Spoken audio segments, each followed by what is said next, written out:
You are now watching ZACIAN, the best place to learn about competitive Pokemon TCG. Let's get it! Yo, what's poppin' peeps? Welcome back to the channel. Today we're going to be covering over the power rankings for the second week of June. Now, I do want to note that this is going to be the last week that I'm covering our Battle Styles metagame. And this is probably going to be one of my last Battle Styles videos. So, bye Battle Styles, it was nice knowing you. That being said, there will not be Chilling Reigns decks this week. There are going to be a few Limitless tournaments available for the Battle Styles metagame, but this is the last week that we are covering Battle Styles, and then next week is going to be my full Chilling Reign power rankings from there on. So just to let everyone know, this video is more or less to help people who are playing on the ladder, people who are playing on PTCGO, because Chilling Reigns is not legal for every single thing except for friend battles. Also for all the tournaments like Players Cup, Team Challenge, where you still have to wait for the legality date. If you're looking for Chilling Reign content, I'm going to have Chilling Reign content as early as Thursday. I'm getting as many codes as I possibly can to do everything that I possibly can for this video. That being said, codes are expensive and they're hard to source. So if there's anything that you want to do to support the channel, maybe you want to become a channel member, pick up a playmat, pick up a merch shirt, it all really helps me out as a content creator. That being said, like this video, subscribe to the channel. We are so close to 5,000. And yeah, let's see what we got going on for deck number 10. Jumping into number 10, we got Dragapult URSHIFU VMAX. Now, this is a deck that hasn't been on our list for a while. It's been on the outskirts of the top 10. And it's basically because Jonathan Patricio has been playing this deck nonstop and seeing a lot of success. Now, in a lot of ways, this deck looks like it could do well against the metagame. In my experiences, this deck just kind of crumbles at some point, and that's how it can lose to ADP, or even lose to PIKAROM, or even lose to URSHIFU decks. I think this deck has a weird matchup spread, but just the pure strength that it has available with Dragapult VMAX and Rapid Strike URSHIFU being strong, they both seem like it could work, and it has worked for some. Now, that being said, I don't necessarily see this deck moving too much higher. It's one of those things where it's been fringe for like the past 3 weeks. Again, with Chilling Reigns coming out, this deck's really never going to have the chance to live up to the hype, and I think a lot of the new archetypes that are coming in from Chilling Reign are going to push this one out of the competition. But we'll see exactly what happens next week. If Dragafu's making it out there, I'll be certainly surprised. But yeah, right now this one's probably going to stick at this one, and then the Chilling Reigns concepts for next week are going to push this one out. Jumping into our number 9 spot, we got ETERNATUS VMAX. Now, ETERNATUS VMAX is kind of flip-flopping all over the place because LUCMETAL either does really well or does not do really well. It's more or less like LUCMETAL does well, gets countered by Fire, then Fire is not as good, and then LUCMETAL does well, and then Fire comes back. That being said, there is Phoebe for this week. I think LUCMETAL is a little bit at the top right now, but we'll see exactly how the list. No spoilers here. E-Turn's one of those curious decks where I think it's going to do okay. I actually think it's in a really good position this week because it does well against Grass MEWTWO. It can hold its own against LUCMETAL. It can hold its own against PIKAROM, ADP, TEMPOZARD. Like, the deck does well against the deck it does well against. It does struggle a little bit against VICTINI.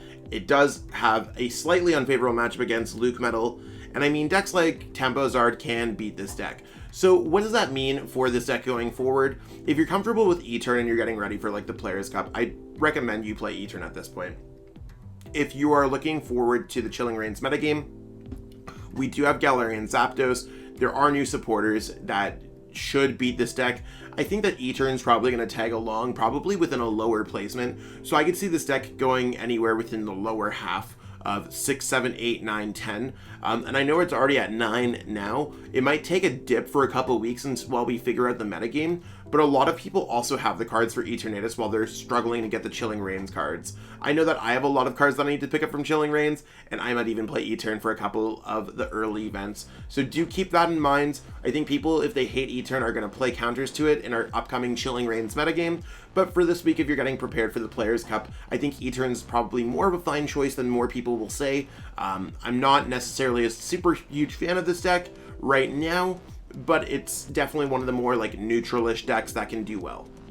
Jumping into our number 8 spot, coming up from number 10, we have ALTARIA Control. Now, Control has been seeing a lot more success lately. I think it's because our metagame has fully crept up and players understand what decks they need to counter, which is a really good position to be in if you are Control. Now, the biggest issue that I see with this deck is that it has a very poor Grass Mewtwo matchup, has a very poor PIKAROM matchup. Sure, you could win both of them, but I think a lot of it has to do with players' skill involved. Now, it's one of those things where this deck in our upcoming metagame, our Chilling Reign metagame, probably won't see success right away, if at all, and that's because other decks can counter it immediately. It's either going to be decks like Pure Altaria or Decidueye just to counter the new VMAXs that are shiny that everyone wants to play. I don't necessarily think we're going to see a full-fledged Control deck for a few weeks at the very least, and that's just because players are still understanding the metagame, the same way that Battle Styles, we were starting it off with like Mewtwo Victini and Blacephalon Victini, and those decks are both nowhere to be found.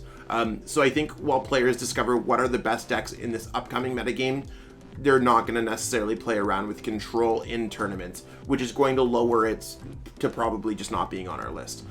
And the other thing, if you're playing this deck with Grass Mewtwo and with PIKAROM seeing a lot of success so far, I think this is probably a poor call for the Players' Cup. If you are able to play this deck in less than the amount of time, Players' Cup I believe is 50 minutes or an hour, best of 3. If you tie, it counts basically as a double game loss. And again, unless they've updated it or if I misinterpreted, that's what I'm going off of. Feel free to check out the rules for yourself because I don't want to misquote something, but I just think that Altaria is probably a poor play from this point on, and it's probably going to fall off our top 10 decks in general.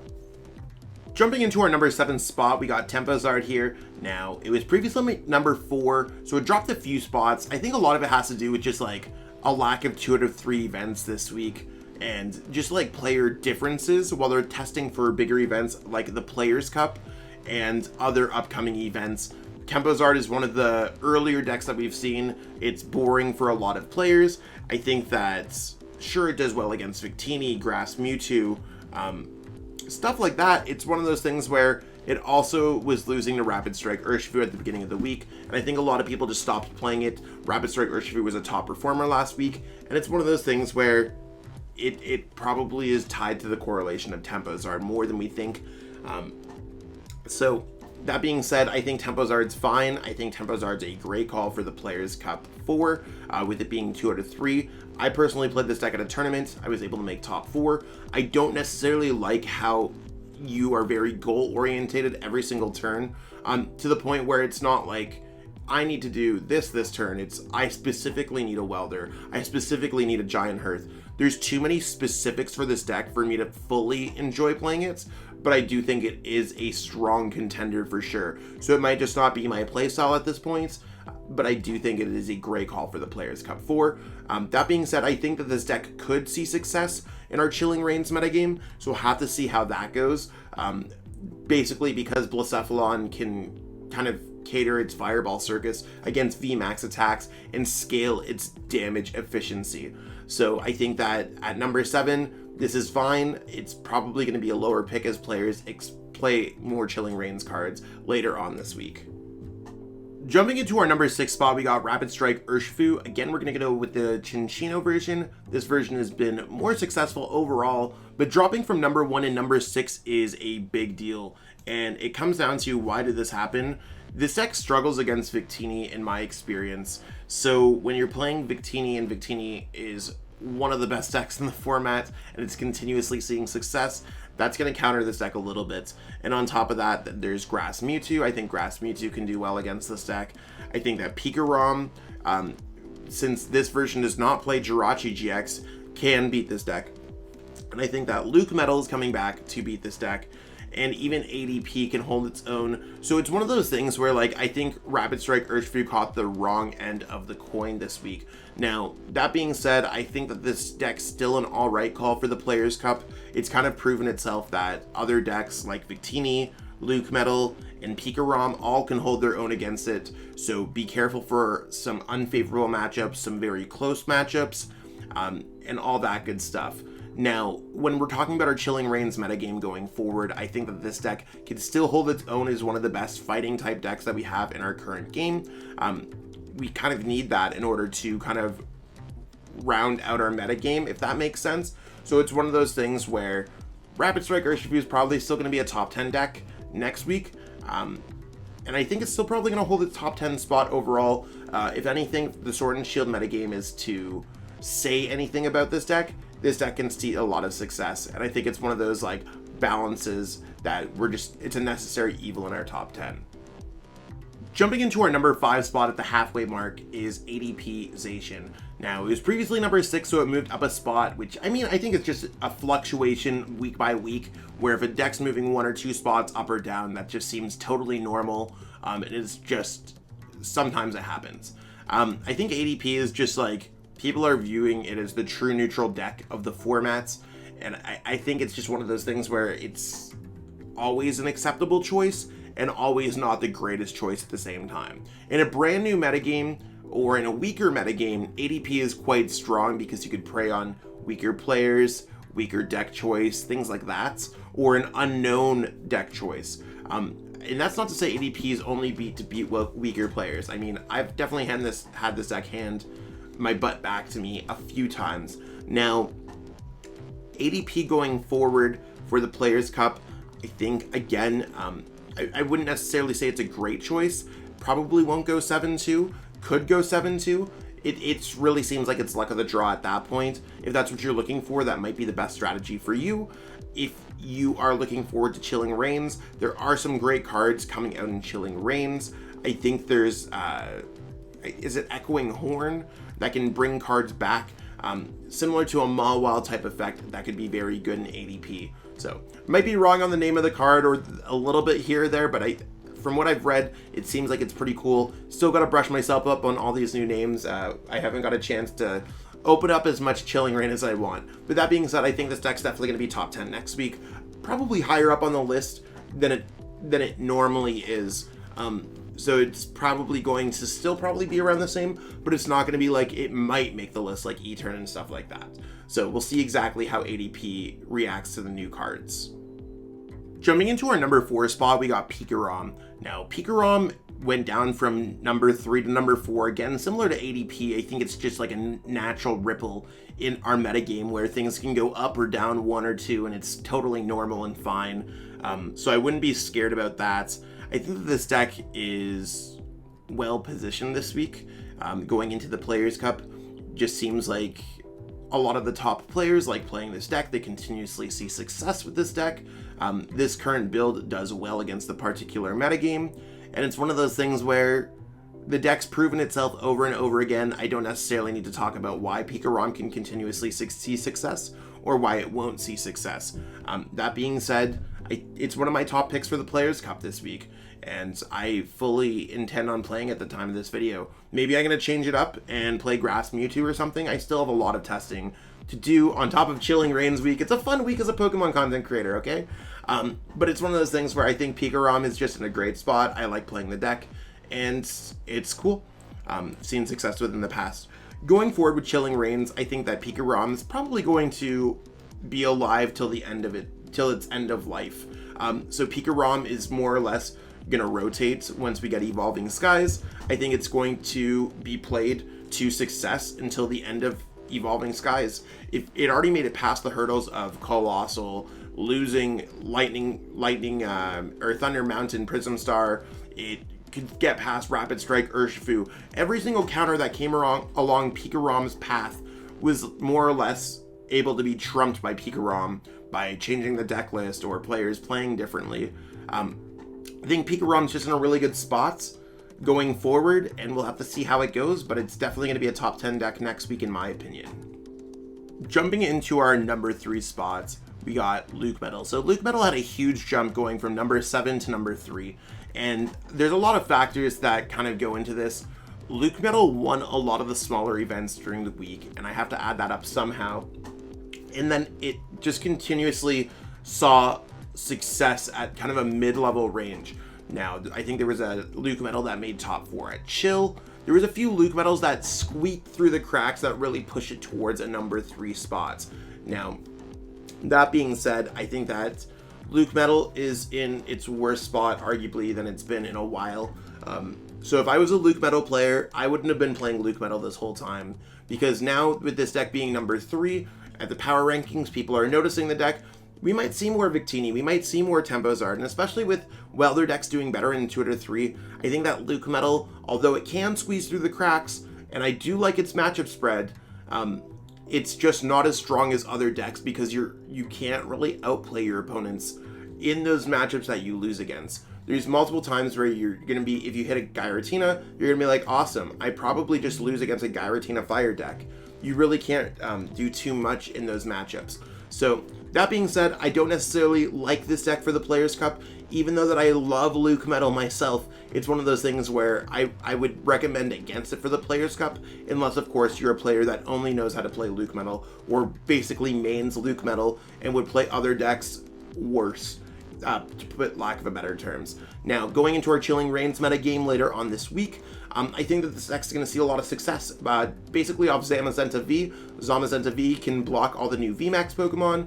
You got LUCMETAL that could get over the tag teams that still make it through, and ZACIAN is powerful. I mean, that's what LUCMETAL does, it's those 3 cards. So I think Zamazenta V is really going to put this deck on its back with these new VMAXs that are going to see success. Jumping into our number 2 spots and jumping all the way up from number 5, we have Grass Mewtwo. Now, Grass Mewtwo is basically just a deck that's seen a lot of success this week, winning the Chill Series event with 750 participants. I was able to cast and kind of commentate over that event and produce the stream. It's one of those things where I saw Stefan's entire run, for the most part. They was able to like just beat decks by being strong. I mean, healing, large damage, large HP, basic Pokemon is a good strategy. Guzmahala, a tag call engine, makes this deck incredibly consistent. So I think this deck has a lot of strong matchups in our current metagame. You're able to just do well in our current metagame. I can't necessarily pinpoint what the magic sauce is, but if it's anything, it's healing, big damage, basic Pokemon, consistent starts. And that's all I could say about this deck. It's something that I'm going to put a lot of my extra efforts into testing this week to make sure I'm not necessarily not uncovering a stone. I basically, for every Players' Cup, I try to make sure that I understand every deck to the utmost ability in the last week. And I think that this is one of my last stops on that kind of train. Going forward, do I think this deck's going to see a lot of success? I mean, maybe this deck's going to be pushed to obscurity once Chilling Reigns comes out. I mean, it's not the most exciting, bright, vibrant deck. Maybe players are going to be like, oh, this deck's absolutely been crushing tournaments. I'm going to play it for the first couple weeks of Chilling Reign while I determine what cards I want to pick up with my packs online. So, I mean, I'm not sure how this one's going to be. It seems like it's a top 10 deck contender, but there are a lot of new decks coming out in Chilling Reign, and to me, Grass Mewtwo is not the most exciting deck. And it's only more recently seeing success, which means I think players might be able to drop it in a second. But this one's very confusing for me to pinpoint. I think it's going to be one of those things where it's probably going to be top 10, but maybe not. We'll see. And we have made it all the way to our number 1 spot here with Victini. So jumping up from number 2, again, one of these kind of small ripples in our metagame where this deck moved up a singular spot. Victini VMAX seems to be crushing it at the top tables non-stop over and over again. Now, I think it's just because this deck has a relative ease of play. We've seen a very strong list in what Koichi has played. I've altered my list because this list is just doing better in general. I think ease of play, being a strong Welder deck, having a good matchup spread, and that's basically it. I think it's just strong, has a good matchup spread, good Welder deck. Do I think this deck's going to see success at the Players' Cup? Yeah, I think Victini VMAX is going to carry a lot of players into their top 16s of their respective region. I think that this deck is going to single-handedly be one of the reasons why LUCMETAL might perform less at the Players' Cup. And, I mean, maybe this deck's going to be... Maybe we're going to have TEMPOZARD outshine it. We'll have to see, but I think it's a solid pick, one of my top picks for the Players' Cup at this point. Going forward, I think Victini VMAX is easy, it's strong, there's more V Pokemon coming out. Max Victory does well against V Pokemon, so we'll have to see exactly how that goes, but I definitely think this is going to be a top 10 deck going forward, especially with Welder still being in the formats. And that's what we got going on today, peeps. Hopefully you enjoyed our last power rankings of the battle styles formats. I mean, it seems like it's been a short format. It also seems like it's been a super long format. So we'll have to see how it goes for Chilling Reign, but next week we will have the power rankings in that new format, so stay tuned for that. It should be an exciting time. For anyone who's watching my channel, I should be having all of my openings and stuff going on Thursday, just kind of going over what's going on, if that makes sense. So new deck lists, new archetypes, new videos. I'm going to pick up as many codes as I possibly can. Like I said, codes are expensive, so feel free to support me however you possibly can. Or if you can't do anything financially, and I mean, not to say I expect anything of anyone financially, I truly appreciate the support. Just feel free to watch the videos, like them, subscribe to the channel, tell your friends. All that really helps too. Even sharing, retweeting, liking on Twitter, letting people know on Discord. All of it really helps, because if no one does that, then I'm not here. And that's not to say that I'm trying to do that. I just mean, like, that's how social media works. So every little bit helps, and I really appreciate everyone who helps me out all the time. Thank you so much. That being said, these videos take a little bit to edit, so I will catch up with all of you later. Have a great one, and peace out. I want to give a huge shout out to everyone who's become a channel member. It's one of those things where I appreciate every single person who watches my videos, and I mean, that's really where it counts, but for the channel members, they've gone out of their way to financially support me, and I truly appreciate that gesture. It's one of those things when I started channel memberships up on my channel, and I just didn't know if anyone was ever going to do it, so I truly appreciate everyone taking the plunge, taking a leap of trust, and investing in me as a content creator. Truly makes a difference for me each and every month. If you haven't already thought about becoming a channel member, you might want to contribute to the channel, and I do put everything back into the channel to make it the best possible place to watch for Pokemon TCG content. Again, I truly appreciate everyone. Thank you so much. Cheers. I truly appreciate you taking the time out of your day to watch this video.